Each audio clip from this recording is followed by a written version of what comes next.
Salve, salve, meus amigos! É isso aí, estamos começando mais um episódio do podcast Apollo 11. Seja muito bem-vindo. Eu me chamo Neil Armstrong, sou o comandante dessa nave virtual aqui no YouTube, né? E se você ainda não se inscreveu no canal, se inscreva no canal agora e ative o seu sininho, porque toda semana às 21 horas tem sempre um novo episódio para você e você não pode perder, tá certo? Já quero agradecer a todos os meus patrocinadores, apoiadores, as empresas que sempre aparecem na nossa tela, aqui no nosso cenário. Você vai acompanhar cada marca e todas as empresas têm uma importância gigantesca para manter esse canal sempre funcionando, sempre vivo. É isso aí, pessoal. Hoje eu tenho a honra de receber uma pessoa muito especial, certo? Principalmente muito especial, não para várias pessoas, mas para mim também. Ele também tem uma importância gigante na minha formação no Karatê, né? E se você tem seus ídolos, né, das artes marciais, talvez um Bruce Lee, um Van Damme na sua vida aí, né? Esse cara, ele é um grande ídolo no Karatê, no estado do Rio Grande do Norte e também em todo o Brasil. Senhoras e senhores, recebam aqui o Sensei Marcos Patriota. Ô Sensei, seja muito bem-vindo ao estúdio, ao nosso podcast Apollo 11. Obrigado, é uma honra para mim estar aqui, Neil. É porque realmente nós nos conhecemos há muitos anos, né? Há muitos anos. E você faz parte também da minha história, né? Como professor, né? Verdade. Então, a gente pode dizer que eu vi você muito novo. 8 anos de idade. Isso. Então, para mim é uma honra participar aqui dessa mesa com você. Com certeza, a honra é toda minha, né? E é exatamente isso. Aos 8 anos de idade, eu conheci o Karatê, né, através da sua aula. Foi lá na academia, acho que era a Academia Corpus, isso, que era de Cidade Jardim. Isso. Eu morava em Neópolis. Isso. E aí eu queria fazer judô. E aí na época meus irmãos faziam judô, faziam jiu-jitsu, um judô. E eu queria fazer isso, eu fui em busca disso. Aí eu cheguei lá, eu disse, mãe, eu acho que tem, lá no Cidade Jardim eu vi uma academia de arte marcial, de judô, acho que é de judô, porque eu vi o pessoal do kimono, eu não sabia. Não sabia, eu, né? Boy, né? Pequenininho, sim. Pô. Aí minha mãe, bora, vamos lá. Minha mãe me levou. Aí chegou lá na academia, eu vi, ia começar o treino. Aí o pessoal me apresentou, é o professor, é o Marcos Patriota e tal. Aí minha mãe falou com você, tá eu ali, moleque. Aí você entra aí pra fazer um treino, vai fazer uma aula experimental. Aí eu fiz a aula experimental, foi quando eu conheci. E eu achei interessante que no final você fez, vamos fazer aqui uma dinâmica aí. Me botou pra fazer um shiai comitê assim, né? Solto, né? E eu curti pra caramba, né? Porque foi a experiência que eu tive, assim, de me movimentar. Você me deixou muito à vontade, mandou soltar, bota socar, chuta. Eu socava, chutava, tentava acertar o menino ali. Outra criança estava treinando junto comigo. E eu achei massa essa experiência. Quando terminou, eu saí alucinado assim. Disse que eu nunca tinha feito isso. Eu vi isso na televisão, de chutar, socar, mas nunca tinha feito isso na frente de outra criança, né? Você só assiste na televisão. E aí eu fiquei encantado com o Karatê. Ali tudo começou. Fiz uma temporada de Karatê, né? Teve um período que você teve que sair de lá. Isso. E aí foi onde eu fui me aventurando, né? E conhecendo o Karatê nas até escolas hoje, onde eu passava. E até hoje, né? Pois é. 44 anos de idade. Com a satisfação de poder ter o Karatê como arte-mãe, né, na minha vida, né? E para você ver como aquele momento foi especial para você, né? Porque marcou a sua vida, né? E você, até hoje, você é um amante da arte marcial, né? Totalmente. Você é um amante da arte marcial. Totalmente. Porque eu acho, Neil, que o professor, ele tem um papel muito importante na vida do aluno. Ele pode ser um diferenciador até na trajetória da pessoa, né? Então, e aquele momento eu ainda fazia o curso de educação física na época da Academia Corpus, né?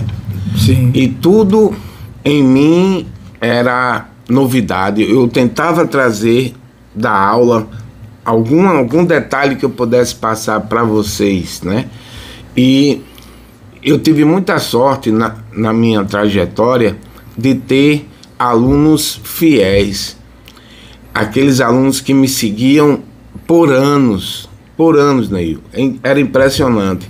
E nessa época a Academia Corpus era um celeiro de grandes karatecas. Eu acho que você se encontra ainda, né, com algumas pessoas que fez parte, sim, daquela época, né? Uhum. Então a Corpus foi muito importante para mim. E como não era minha, né, o dojo, aí da Corpus eu parti pro Termas. Eu desci, né, fui mais para o centro, né? Que o Corpus ali no Cidade Jardim, né, era uma academia. Era fantástico. Era um shopping, né? No shopping. O único shopping que tinha. Shopping. Então não tinha Na Natal Zona Sul. Shopping, não tinha Via Direta, É. não tinha nenhum shopping, O shopping só tinha aquele. E a academia era dentro do shopping. Dentro do shopping. Né? Então já era um marco diferenciado. Já era. Né? E a gente tinha uma turma muito grande, a gente tinha vários horários, né?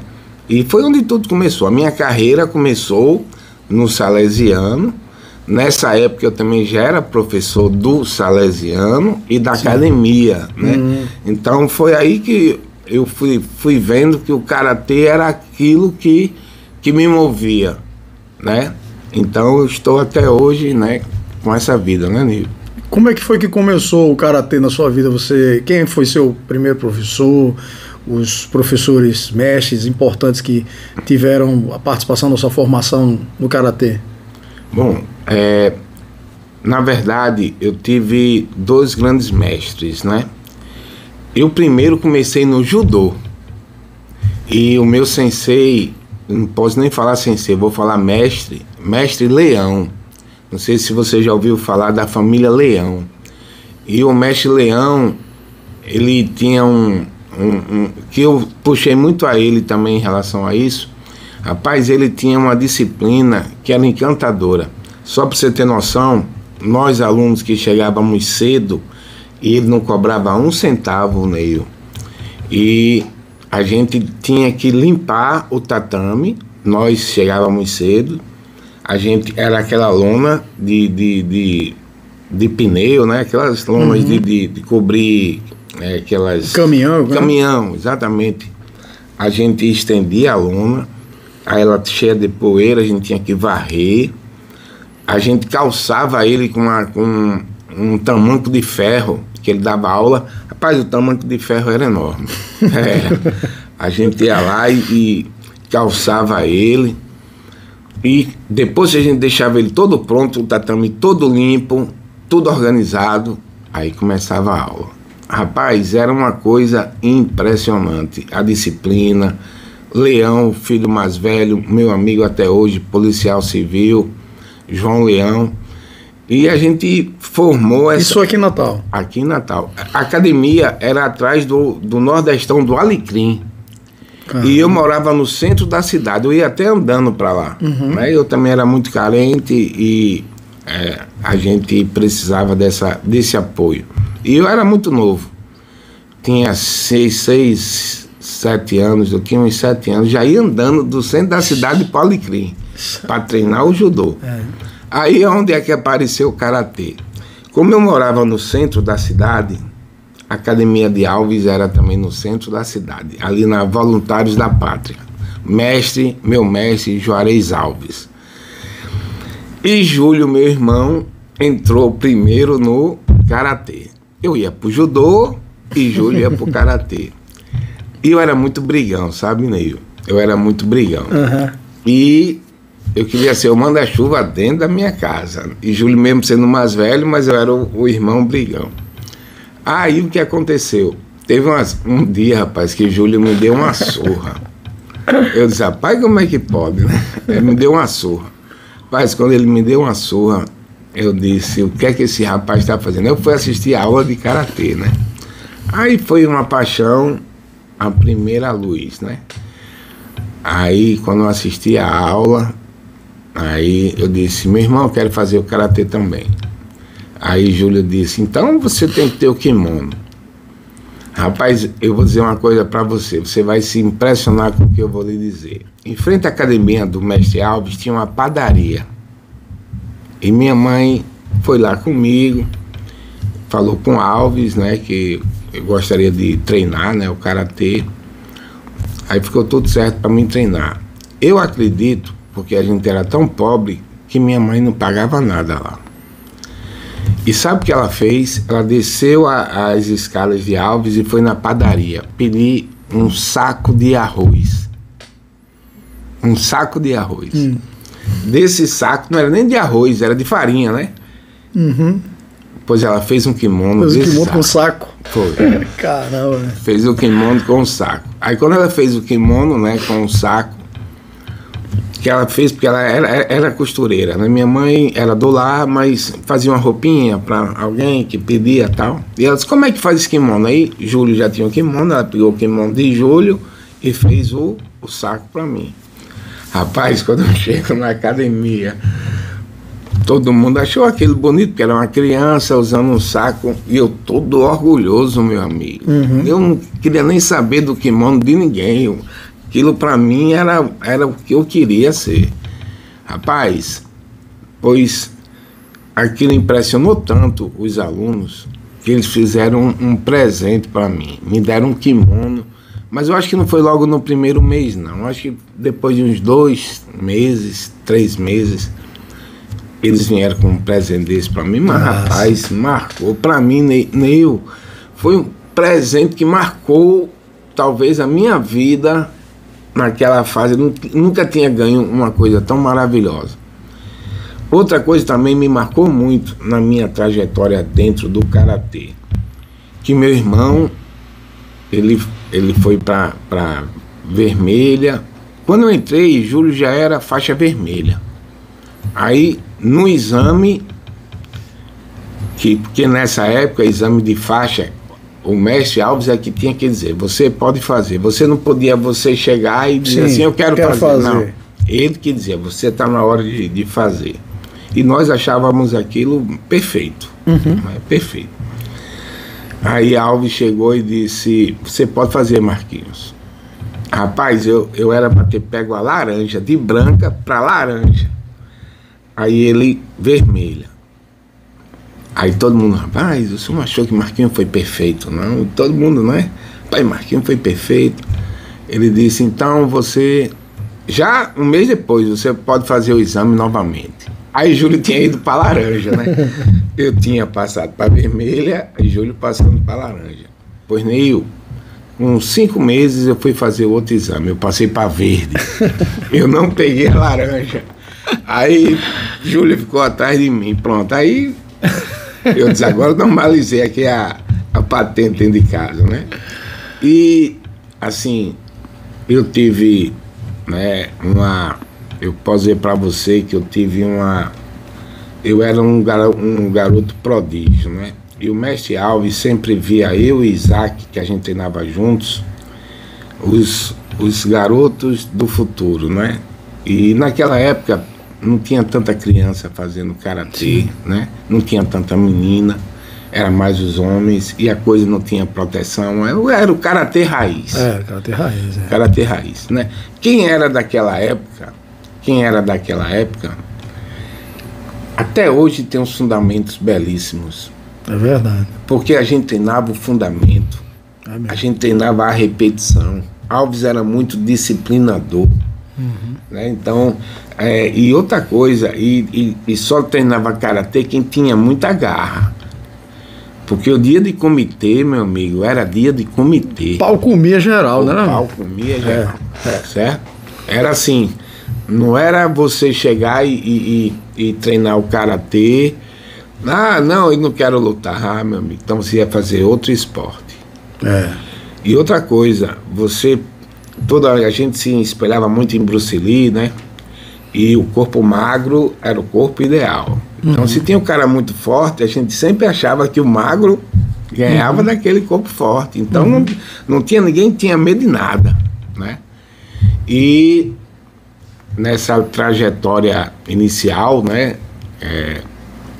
Eu tive uma façanha muito, muito marcante em minha vida, que eu, com 16 anos de idade, eu fui convidado por Alves, né, pelo meu mestre, a equipe era eu, Vieira, que hoje é agente penitenciário, foi para mim o maior de todos que eu já conheci dentro do karatê, né? Era um lutador de uma técnica, rapaz, era impressionante.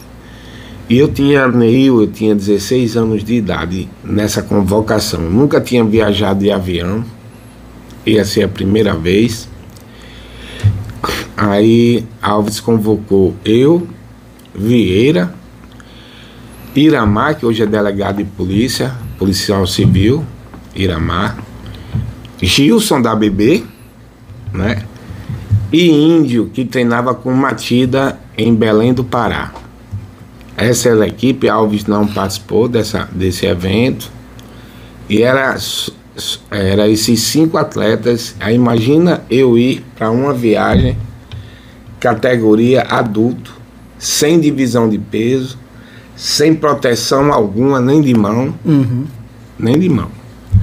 Rapaz, essa viagem, eu digo uma coisa para você, marcou talvez a pessoa que eu sou hoje. Essa viagem, ela fez um divisor de águas na minha vida, né? Sim. Quando a gente chegou lá, em Belém do Pará, só um minuto. Vou tomar. Eu vou dar um gole aqui também. Quando a gente chegou lá em Belém do Pará, a gente ficou num alojamento. Naquela época era alojamento, mas só a viagem de avião eu já, meu Deus... Deslumbrado, né? Não, deslumbrado. Na competição, a gente conhece o índio que estava lá em Belém do Pará. Ele falou que Matida, né? Os filhos de Matida e outros eram bem pequenos. Nem participaram dessa competição. Matida enclausurou o pessoal 1 mês dentro de um sítio, meu amigo.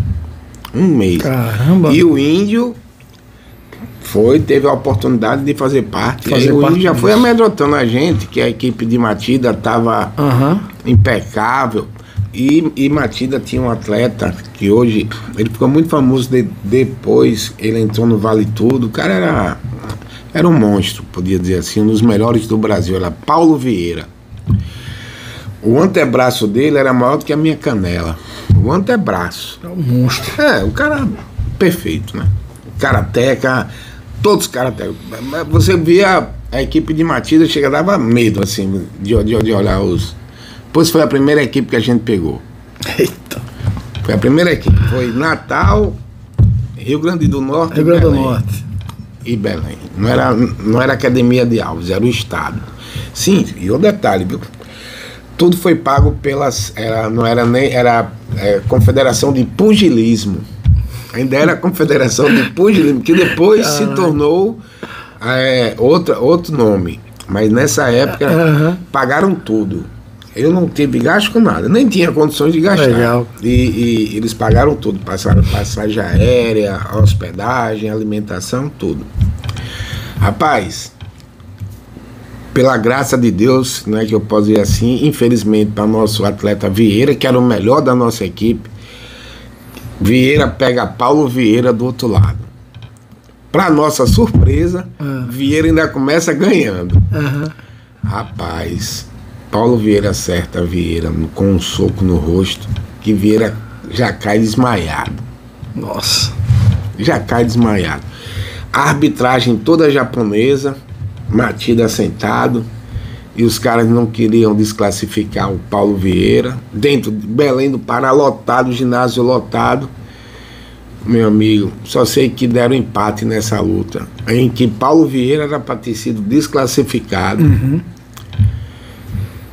Aí entra o outro atleta nosso, os caras eram abrindo a boca. Gilson parece que ganha essa luta. Eu não tenho assim a lembrança do placar de quem ganha. Eu sei que Iramar levou um soco também no rosto, abriu a boca dele. Rapaz, todo mundo se machucou muito. Eu entrei sem proteção nenhuma. A última luta, que quando eu entrei, a gente tava ganhando de 2-1. Se eu perco a luta, Paulo Vieira ia empatar e entrava lá quem? Paulo Vieira. Vieira, nosso melhor atleta, desmaiado lá, ainda se recuperando. A gente não ia ter chance nenhuma. Rapaz, o caba que eu peguei era enorme. O caba era altão. Alves chegou pra mim, fez uma massagem nas costas. Disse: Marquinhos, eu confio em você. Rapaz, aquilo ali pra mim foi um divisor de águas, né? E todo mundo, Marquinhos. E você imagina um jovem com 16 anos enfrentar um adulto sem proteção, um cara bem maior do que eu. E naquela época, só podia fazer o ponto, um golpe perfeito. Não tinha esse pontinho de puxar o braço. Sim. O mais ele tinha que ter o quadril, tinha que entrar, tinha que encaixar, o pé não podia mexer. E o karatê era muito forte. Pois, meu amigo, eu venci essa luta. Olha só que massa. Venci, né? A gente venci. a gente depois pegou Pernambuco, vencemos Pernambuco, uma equipe fortíssima. Muito forte, né? Era, não, na época tudo forte. Depois a gente pegou, porque foi o Nordeste. Uhum. E esse evento dava classificação para a gente ir para... Era... O estado era... Rapaz, era Mato Grosso... Não era Mato Grosso. Me ajude aí. Curitiba. A classificação desse evento nos classificava para ir para Curitiba. Aí a gente perdeu na final para Bahia. Para Bahia, nós perdemos para Bahia. Mesmo assim, eram os dois, campeão e vice, sim, ganhavam a vaga para esse campeonato com tudo pago. Né? Aí para Curitiba eu não fui. Por que eu não fui? Porque eu não tinha 18 anos e nessa viagem não foi nem Nilton e nem Dedé, sim, que eram os nossos atletas mais, na época, conceituados, né? Sim. E pelo porte deles, tudo, e pela história deles também. Aí nessa não foi também, quem foi também foi os irmãos Benício e Perivaldo. Era a nata da geração dessa, sim, época, né? Eu ainda menino, né?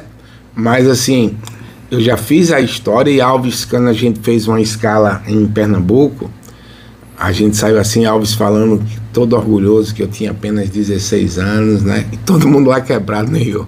Eu levei um soco aqui que mostrava até os dentes por fora, assim. Mas a gente tudo orgulhoso, com algodão e todo mundo feliz, né? Porque era uma geração de guerreiros, né? Era uma geração de guerreiros. Né? Forjado ali com muito treino duro, né? Isso, e um nível muito alto, né? Um nível muito alto, porque praticamente assim era diferente de hoje, né? Que existe, lógico, várias federações e tal, sim, cada um ali competindo. Sim. Era uma coisa só praticamente, todo mundo se batia ali, todo mundo se encontrava ali, não tinha como você fugir. Não, né? E era só aquele karatê. Era só aquele karatê. Não tinha ainda nem a Federação Olímpica, ainda não tinha surgido, sim, ainda. Sim. Só surgiu depois de 2 anos ou 3 anos, foi que veio o racha, que aí ficou o karatê tradicional e o karatê olímpico. Sim, né? Exatamente, se dividiu, né? Se dividiu, mas nessa época era só um, né? Exatamente quando veio essa outra confederação, que aí saiu a Confederação de Pugilismo para entrar a Confederação de Karatê.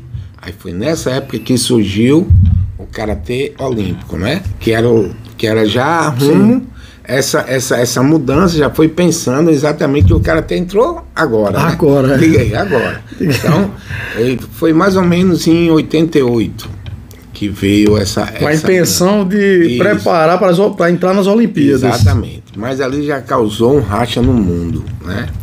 O karatê é muito praticado, né? No mundo. E esse racha não foi aqui, foi no mundo.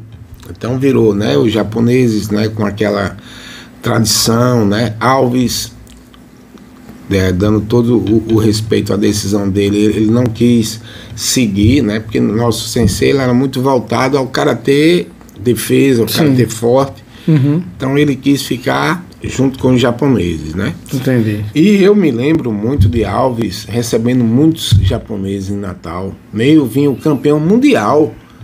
Campeão mundial treinar na academia.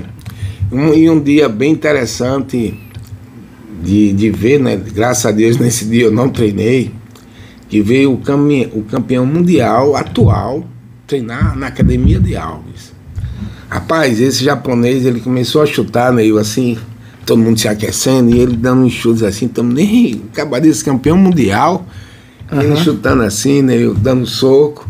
Alves mandou sentar todo mundo, ele ficou de pé, entrou a academia todinha, esse cara quebrou a academia todinha. Caraca. Todinha. E a gente teve o prazer, né, enquanto aluno do nosso mestre Alves, de treinar ao lado de muita gente que a gente olhava só no livro. Uhum.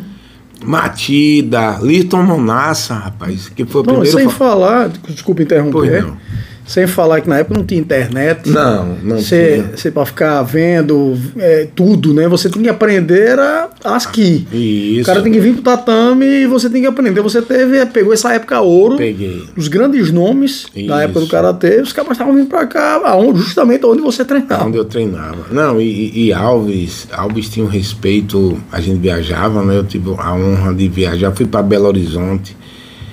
Nessa época, Isaac já viajou com a gente para competir. Isaac, assim, a gente já via que Isaac ele tinha o dom do pai, né? Isaac já tinha o dom do pai ali de karatê, um atleta já. Isaac mais novo do que eu, né? Eu era já um pouco mais velhinho. Mas era um ano só. Mas naquela época um ano já fazia uma diferença. É verdade. E assim, a gente via os melhores karatecas, a gente se espelhava neles, né? E tinha muita questão do respeito, da disciplina. Todo mundo era muito disciplinado. O karatê, meu amigo, era osso. Era um estilo de vida mesmo, era um né? estilo de vida. Uma coisa que me marcava muito, Alves tinha um pneu que ele colocava nos fundos da academia. E um machado. Aqueles pneus de trator. Sim. Meu amigo, a gente ficava em cima do pneu e dava as marretadas, tipo cortando uma madeira. Sim. Isso para as costas ficar firme. Rapaz, a gente passava às vezes 1 hora fazendo isso antes do treino. Nossa. E ele tinha também umas maquivaras, aí umas tinham corda, outras não tinham nada, outras tinham borracha. Menino, só era um karateca se seus ossos fossem pretos. Todo mundo exibia isso, né? Não. A questão de ostentar, né? Pronto, você dizia, você ostentava. Tá aqui, chega preto, você olha, caramba, cara é preto. Pronto, então. se você tivesse o Riken, né? Que chamava Riken. Tivesse o Riken com o osso todo mostrado, você era um karateca. Então nós, né? E nós não aceitávamos muito essa questão de karatê fraco. A gente dizia, ali não é karateca, né? Mas porque essa doutrina o Alves soube fazer. Então, essa é a minha história, né? E quando eu passei no curso de Educação Física, eu tive a oportunidade de, pela uma bolsa de estudo, né, que eu recebi no Colégio Salesiano, quando eu tinha 16 anos de idade, no ano de... Olha o ano, Neil, 1986. Em 1986, o Colégio Salesiano me deu a oportunidade. Eu estudava no Sebastião Fernandes, uma escola pública aqui. Eu estudei em todas as escolas públicas. E em 86, a minha mãe me levou para o Colégio Salesiano e a gente foi falar com o Padre Prata. Padre Prata, ela chegou para ele e disse, olha, padre, meu filho quer estudar aqui, meu filho é o melhor professor de karatê do Brasil, eu nem dava aula de karatê. Aí o padre, com essa idade, esse menino já é o melhor do Brasil. Aí ela disse, Padre Prata, é o melhor do Brasil e ele queria muito poder estudar aqui, mas a gente não tem condição. Aí o padre chegou pra gente e disse, e o seu filho aceitaria dar aula de karatê para as crianças pobres em prol em troca da mensalidade? A minha mãe, eu não tenho dúvida, e os meninos aqui vão adorar ele. Eu nunca tinha dado aula de karatê nele. E a partir, olha, e eles não deram só a bolsa não, eles deram o fardamento e deram os livros, porque a gente não tinha dinheiro, tinha condições nenhuma. E naquela época, Neil, imagine em 86, não tinha a PEC, só tinha as escolas religiosas e escolas pequenas de bairro. Entendi. Era Marista, escolas tradicionais. As tradicionais, o Sagrada, né? Ela também era muito forte. E nesse ano, no final do ano, a minha mãe morre, na noite de Natal. Nossa. No mesmo ano, no ano de 86, que ela faleceu. Aí, no ano seguinte, eu fui sozinho lá falar com o padre, E o padre chegou, disse, cadê sua mãe, professor? Disse, não, padre, minha mãe faleceu na noite de Natal. Eu queria saber se minha bolsa vai continuar, né? O senhor passou? Disse, passei. Pois sua bolsa vai continuar comigo até eu morrer. O senhor vai estar aqui nessa escola até eu morrer.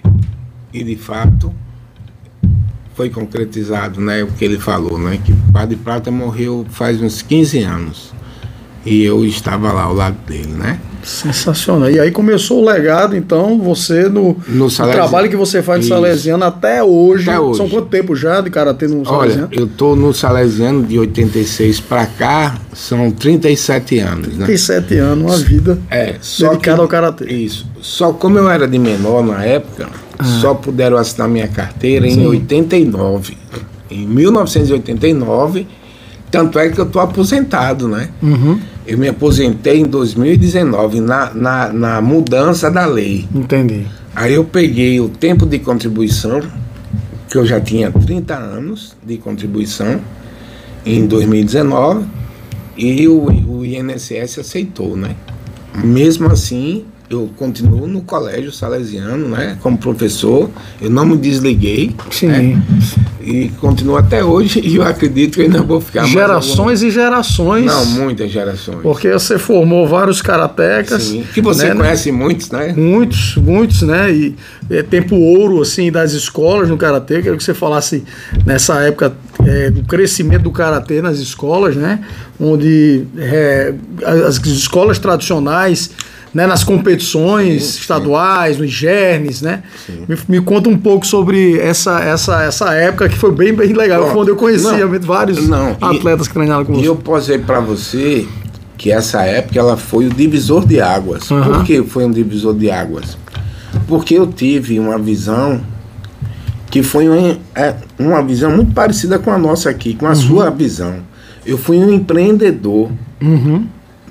Primeiro, assim, eu coloco Deus, né, porque Deus me deu essa oportunidade de minha mãe me levar para o Salesiano, mas naquele momento o que interessava para mim era a educação, porque eu, como escola pública, eu não tinha uma visão de futuro.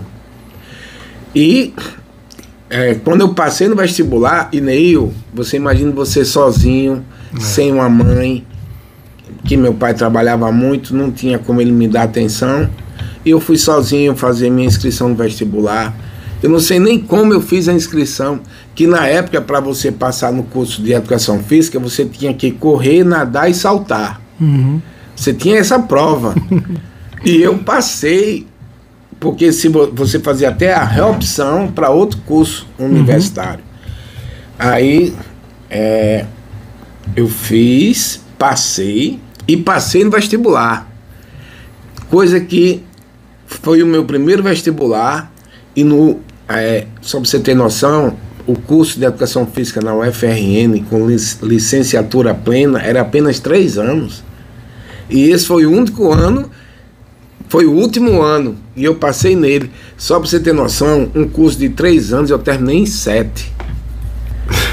Eu já teria sido jubilado de qualquer curso que eu tivesse feito, porque eu ainda peguei o modelo antigo. Uhum. Se eu tivesse, porque eu já trabalhava tanto, Neil, para sobreviver. Sim. Que quando eu vi, né, Você viveu do karatê? Sempre. Então tudo que você tem hoje, você deve ao karatê. Ao karatê. E nesse ano que eu passei, que eu vi, né, que aí a escola assinou minha carteira, meu amigo, quando eu vi a escola assinando minha carteira, me pagando um salário.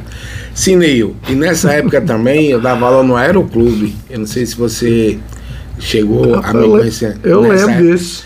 Aí, no Aeroclube, eu já lotava a academia lá, o Aeroclube, e todo mundo ficava, Marcos, ficava assim, até Alves ficava impressionado, assim, como eu tinha aluno, né? E eu comecei a me encantar com o lado que o karatê podia mudar a minha vida profissionalmente. A visão empreendedora do negócio, né? Você viu que, poxa, enchendo a academia. Exatamente. Eu dava aula no Shopping Cidade Jardim, aí em 89 eu já dava aula lá no Shopping Cidade Jardim. Aí você imagina salesiano, uma escola enorme, né? Até hoje, muito respeitada, uma referência. Aí no Shopping Cidade Jardim, aí eu fui pro SIC e depois fui pro Sagrada. Eu dava aula no Salesiano, SIC Sagrada. Aí teve uma competição, Neil. E antes de falar sobre essa competição, isso foi um marco para que as escolas, que novos professores vissem um lado profissional do karatê, né? Porque nosso mestre só dava aula na academia e eu tive... Saiu da caixa, né? Isso. Saiu da caixa. Porque ele ficou ali e disse, não, porque, respeitando logicamente, ele era a vontade dele de ficar ali. Dele. Mas você visualizou algo maior. Algo maior. E isso, muitos observaram isso e aprenderam isso com você. Isso, não, e eu indicava muitos, aí todo mundo me procurava, meus alunos, né? Formando vários faixa preta já. Muitos faixas pretas. E eu fui direcionando eles, né? Direcionando eles. E quando a gente viu o karatê, que era praticado em academia, virou o karatê escolar no estado, né? E o karatê ficou praticamente todas as escolas hoje de Natal tem karatê. Tem karatê, verdade. Né? Então assim, a gente fica feliz em ter contribuído para que tantos profissionais, né, hoje tenham seus empregos, né, garantidos, né? E a mais incrível da história com o Salesiano foi uma competição que vieram para Natal vários atletas campeões brasileiros, CBK, né? Inclusive o atleta que eu vou citar essa luta, o cara tinha sido vice-campeão de todos os pesos brasileiros CBK, e eu lutei com ele na semifinal. Nessa luta eu estava ganhando de 1-0 dele. Esse cara me acertou um chute na mandíbula que quebrou aqui e torou aqui. Aqui é tudo platina. Caraca. Eu saí, nessa luta eu venci a luta dele e fui para a final. Na final eu já não consegui lutar porque já começou o efeito da dor, fratura. Quebrou doendo. Isso. Eu ainda lutei, perdi a final. Eu não venci, eu perdi. Mas eu já saí daquela luta diretamente pro Itorne. No Itorne, o médico disse, olha, você vai dormir aqui, agora você vai fazer uma cirurgia e você vai acordar com a boca trancada, fechada, travada, vai estar amarrada nos dentes. Você vai passar mais de um mês com essa boca amarrada. Meu amigo. Isso. Aí tem algum problema, você vai ficar tranquilo, você tem que acordar tranquilo. Você vai se comunicar escrevendo. Tá tudo bem, não tem como fugir disso, você tem que fazer isso. Tem que fazer. Aí eu disse, não, tá certo, tranquilo, vamos. Aí eles, durmo hoje? Aí foram pegar minhas roupas, né, levaram pra lá. Acordei no outro dia, né, aí o médico tava assim do meu lado, eu acordei, aí eu já pedi um papel, aí o médico, olha, fique tranquilo, você vai aguentar, tá de boa. Neil, começou uma vontade de vomitar, Neil. Aí botei no papel, vou morrer. Porque não tinha por onde que eu ia sair. O cara cirurgia, né? Sim. O cara dá aquela ânsia de vômito, da anestesia. Amigo, me deram uma injeção, eu dormi de novo, pra me acalmar. Acordei, quando eu acordei, aí, opa, já passou. Nossa. Meu amigo, eu passei 1 mês e meio com a boca trancada. 1 mês e meio. E eu não deixei o karatê, nem por isso. Aí é onde é que acontece que eu percebi o meu amor ao salesiano. Aí Júlio, meu irmão, foi cobrir minhas aulas. Júlio trabalhava no Detran, nem era professor de karatê, assim, vivia do karatê. Júlio dava aula de karatê lá na academia, mas não vivia do karatê. Eu já vivia do karatê. Mas aí Júlio se apaixonou pelo SIC e gostou muito do Sagrada. Mas no Sagrado, um aluno meu que eu virei padrinho de casamento dele, Euclides dava aula no Sagrada. O irmão dele até Everton, que é personal, Everton Eccles, eu mando um abraço aqui para ele. Aí Everton, eu deixei Júlio SIC Salesiano, deixei Júlio também no Sagrada com Euclides. Quando eu volto, aí Júlio chega para mim e diz: meu irmão, tô gostando tanto de dar aula no SIC. Eu disse: então o SIC é seu. E Euclides a mesma coisa lá, então o Sagrado é seu. Aí eu decidi ficar só no Salesiano. Rapaz, aí a história continua, né? Depois eu dou aula. Eu dei aula em várias escolas aqui de Natal, inclusive no Auxiliadora, no SEI, no CELM, que hoje é SEI também. Foi as escolas que eu dei aula, né? E dei aula também em várias academias, inclusive a Corpus, onde a gente treinou juntos. Termas Iguaçu. Termas, Tive no próprio Karatê Patriota, né? Que hoje dá aula lá na Grace Barra, né? E teve outras, mais umas duas. Mas eu demorei muito tempo assim no local, né? Só algumas academias que mudavam às vezes o proprietário, aí a gente não tinha como um acordo, mas a vida foi toda voltada a isso. Sensacional, não, parabéns pelo trabalho que fez, porque hoje a gente vê o Karatê, como você falou, em todas as escolas, várias pessoas vivendo o Karatê, gerações e gerações, né? Hoje você na academia lá na Grace Barra, né? Tem alunos voltando e levando os filhos. Verdade. E eu acho super interessante essa bandeira que o senhor levanta da questão do Karatê na família, como de passar de geração para geração, para ensinar justamente a questão da filosofia do Karatê, da disciplina, da união também, né, da líder. Isso veio lá de trás e você vem plantando a sementinha e vem dando certo até hoje, né? Dando certo até hoje.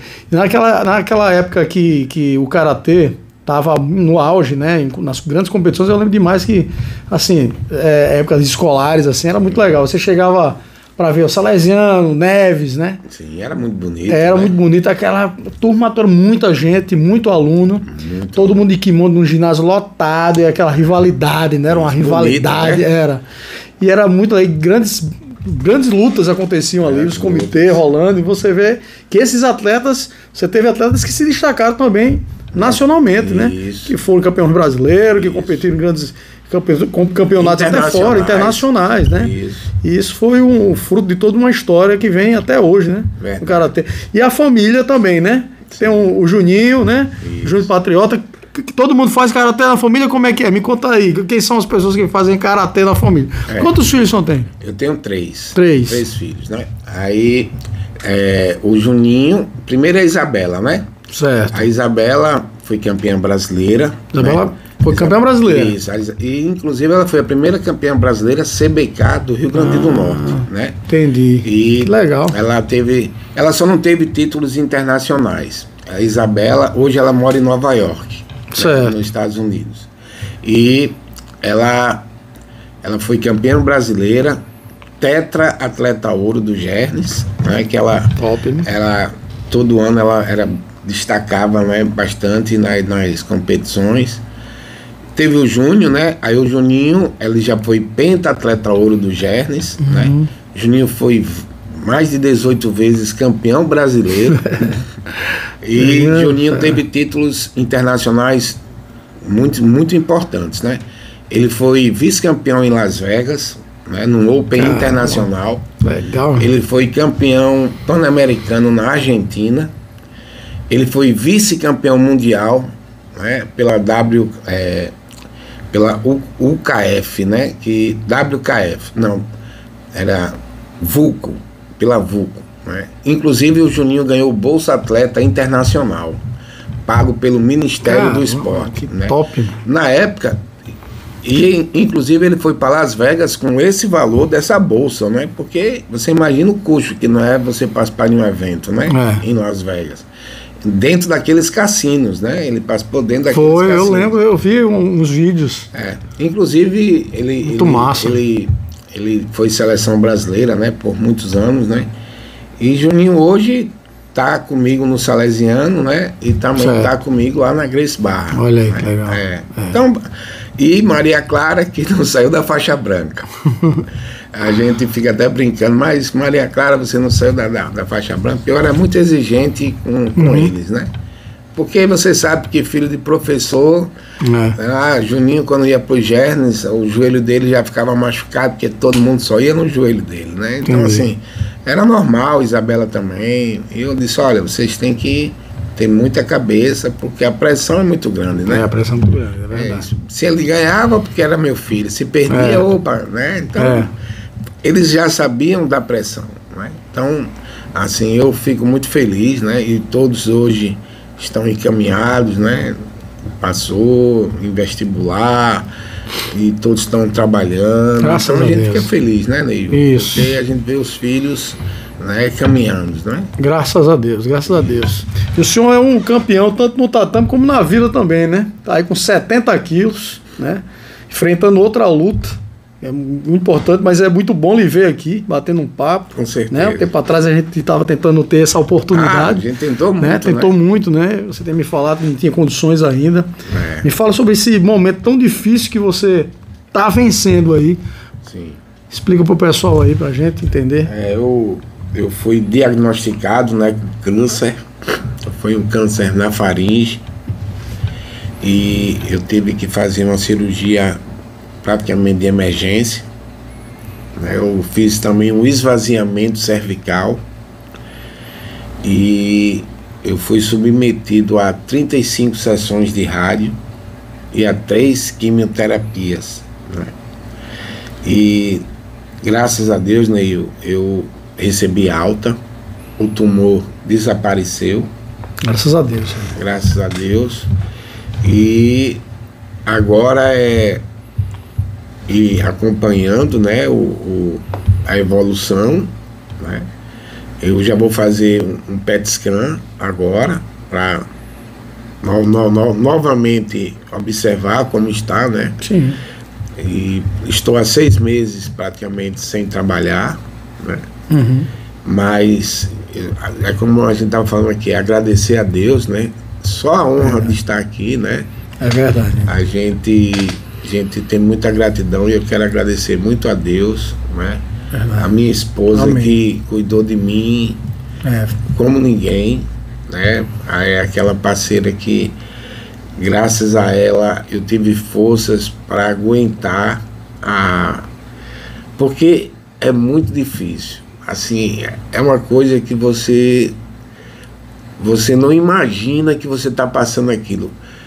Eu passei 1 mês e meio sem comer nada. Nossa Senhora. Sem comer nada. Então, assim, até o médico que a gente foi, os médicos perguntavam assim, rapaz, você não ficou internado? Eu disse, não, você não ficou com sonda, você não se alimentou por sonda? Eu disse, caraca, não. Velho. Sabe por quê? Assim, porque você sabe que a alimentação é tudo. E o câncer na garganta, Neil, ele é muito complicado, porque a garganta é onde passa a alimentação. E a radiação, ela atinge órgãos ali que você perde o gosto. Você come uma carne com gosto de limão. Come uma carne com gosto de ferro. Meu Deus. Um pão com gosto de galinha. Você troca tudo. Caramba. Você fica sem. Rapaz, nem o suco às vezes descia. Suco. Água não descia. Meu Rapaz, Deus. era um negócio difícil. Só sabe quem passa. Quem passa. E assim, eu digo uma coisa pra você, sabe? O karatê, sabe, também me fortaleceu muito. É como todo mundo diz, né? É porque eu comecei a dar aula tão cedo, né? Eu comecei a lutar pela vida tão cedo, né? E você vê a turma que nós construímos, né? Os valores, né?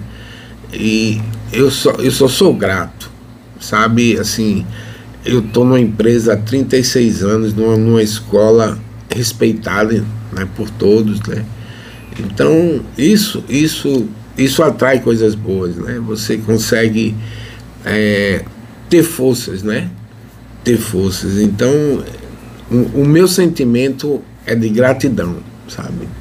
Totalmente gratidão. Então, eu sei que ainda vou continuar lutando, né? Mas que eu possa ter a sabedoria que eu fui abençoado. Com certeza. Né? Eu fui abençoado. Com certeza. E tá voltando aí, né? Aos poucos aí ao tatame, às aulas, né? Aos poucos você tá aparecendo novamente ali no tatame, dando as orientações, dando aquela força, uma figura muito importante, né? Porque as pessoas se espelham, né? Na sua história, né? Muita gente talvez não conhecesse a sua trajetória, a sua história, e hoje no podcast estão podendo assistir, né? Vendo toda a sua luta pelo que você fez, pelo karatê, né? Para chegar onde você chegou hoje. E Neil, e o lado que eu acho que mais importante que as pessoas veem em mim, né? É que você pode ter uma vida como professor de karatê. Que antigamente os professores de karatê diziam, não, rapaz, eu não vou viver do karatê não, porque eu tenho que procurar algo melhor, né, na minha vida. E eu sou um exemplo de alguém que vive do karatê, né? E uma coisa que aí meu irmão, que eu mando aqui um abraço para ele, o Kiyoshi Júlio, eu e ele, a gente juntos, a gente fez a Taça Patriota. A Taça Patriota foi uma visão minha e do Kiyoshi Júlio empreendedora. É verdade. Você participou da Taça Patriota e eu acho que grandes karatecas participaram da Taça Patriota, porque ela já tem 28 anos. É verdade. 28 anos. Que a Karaté passou pelo menos uma vez e participou da competição. Com certeza. E a seleção brasileira, no ano de 2000, veio para Natal participar da Taça Patriota. A seleção brasileira, vinda dos jogos de Winnipeg, os jogos pan-americanos, veio completa a seleção. Coisa que nunca aconteceu em nenhum evento até hoje. Olha aí. Até hoje.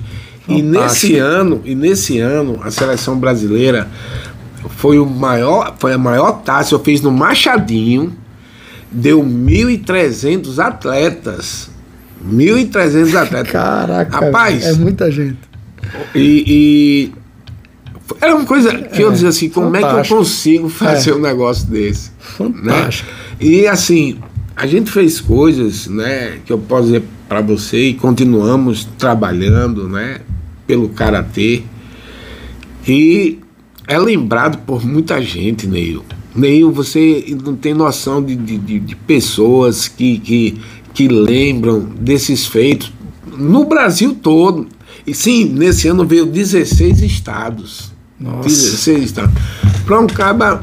Muita moral, muita moral. Né? Para vir para a seleção brasileira. E outra coisa, isso tudo está registrado. A gente tem fotos, sabe?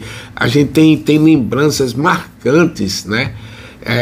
Desses momentos. Então.